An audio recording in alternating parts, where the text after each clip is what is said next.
বাংলাদেশের সকল প্রতিমন্ত্রীদের সম্পদের পরিমাণ: ইশরাক হোসেন সম্পদ 6,80,00,000 টাকা, আমিনুল হক 3,18,00,000, শামা ওবায়দ ইসলাম 10,56,00,000, ইয়াসের খান চৌধুরী 15,00,000, মীর শাহে আলম 4,43,00,000,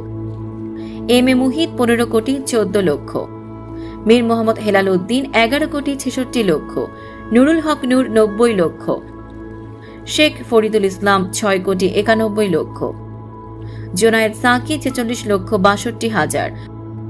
ফারজানা শারমিন 1,94,00,000, সুলতান সালাউদ্দিন টুকু 3,60,00,000, ববি হাজ্জাজ সম্পদ 1,85,00,000 টাকা, হাবিবুর রশিদ 1,75,00,000,